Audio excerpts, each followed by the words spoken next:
ज्योतिषांधान के सचिवन पर आप सभी का हार्दिक अभिनंदन है। उम्मीद है आप सभी लोग अच्छे होंगे और अपनी पढ़ाई को बेहतर तरीके से कर रहे होंगे।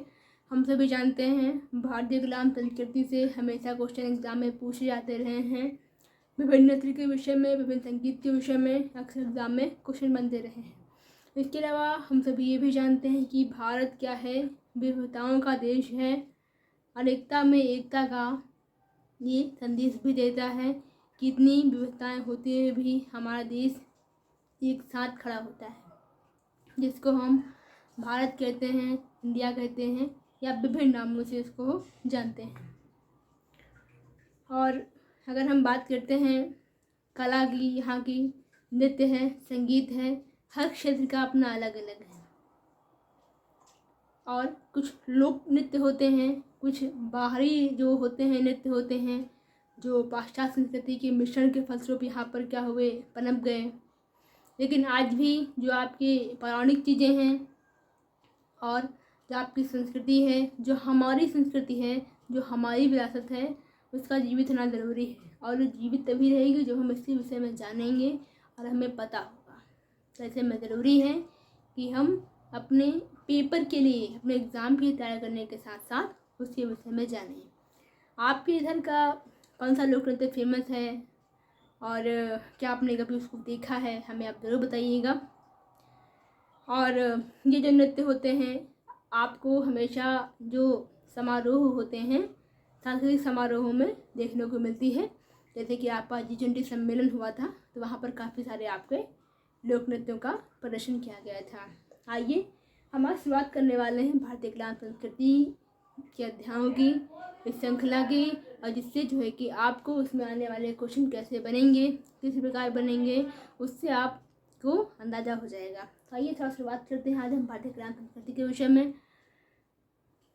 देखिए, सबसे पहले अगर हम बात करें, जैसे कि मान लीजिए आप कहीं घूमने गए, आप किसी देश में घूमने गए या आप अपने देश में किसी गांव में घूमने गए।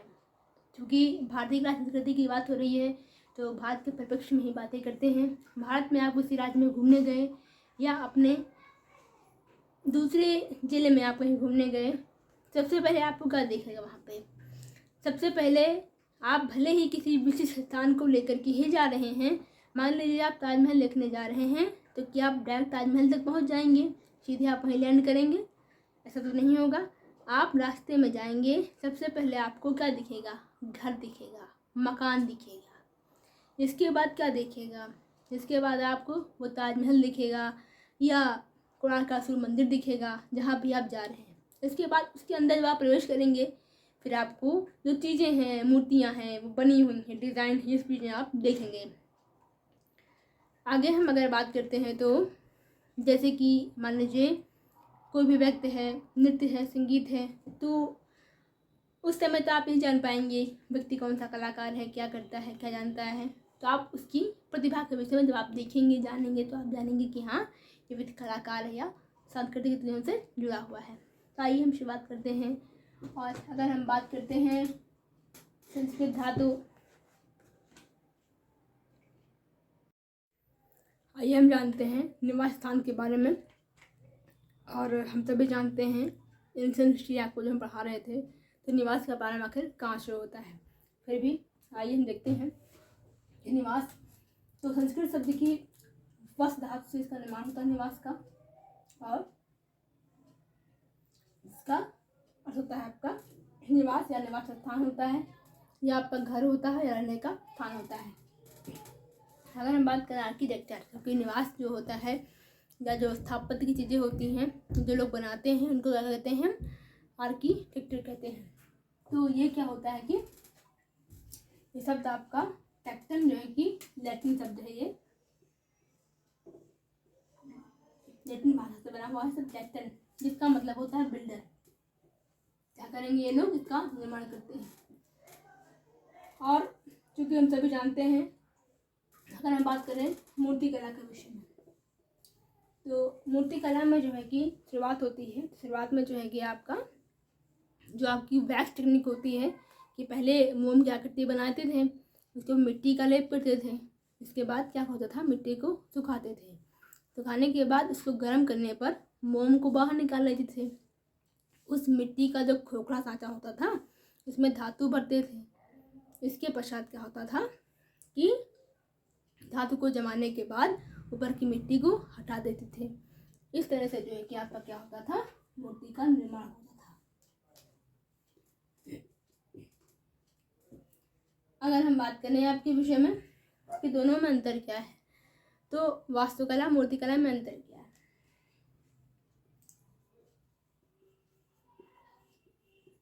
और मूर्तिकला में अंतर क्या है? तो पहली बात तो ये है कि मूर्ति हमेशा एक धातु की बनाई जाती थी। सामग्रियाँ मतलब कम से कम 1, 2, बहुत से बहुत 3, ठीक है, तो कम सामग्री।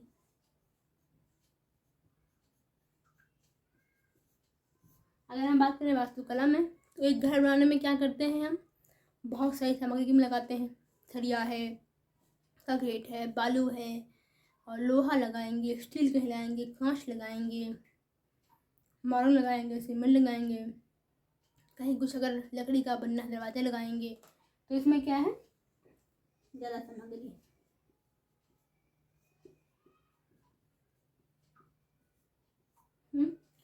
और इसमें क्या होता है, इसमें मुख्यतः मापन पर जोर होता है।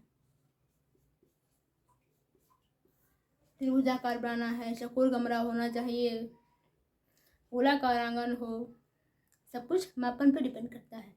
मापन ठीक नहीं हो क्या होगा, ये चीज़ बेकार हो जाएगी। इसमें क्या है, इसमें सौंदर्य शास्त्र है।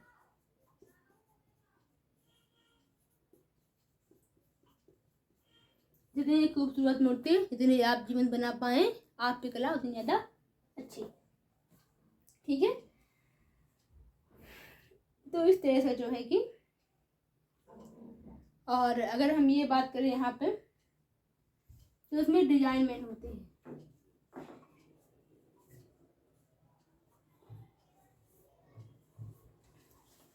और ये क्या होता है,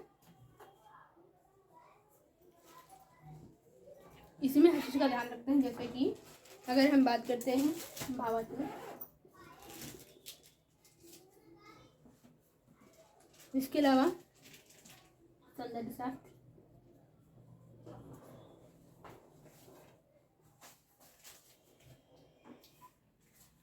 और इसको हम इस तरीके से या फिर 3 डायमेंशनल पिक्चर कह सकते हैं। ये रहा आपका वास्तुकला और मूर्तिकला में विशेष अंतर, जो कि आपको देखने को हमेशा मिलता है।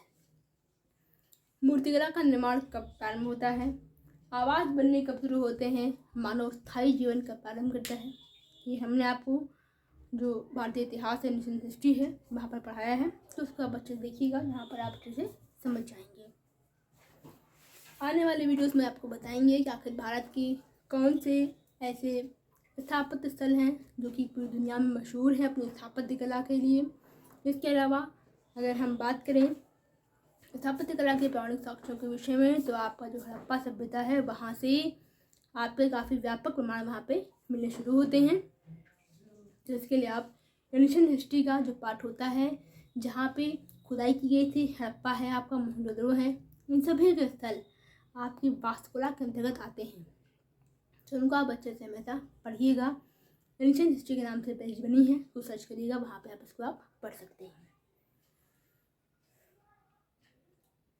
Thank you. तो आने वाली वीडियोस में आपको हम लिस्ट में कराएंगे ताकि वो कौन कौन से प्राचीन आपके स्थल हैं, जहाँ से हम जो आपके पुराने साक्ष्य हैं कला के, स्थापित कला के मिलते हैं।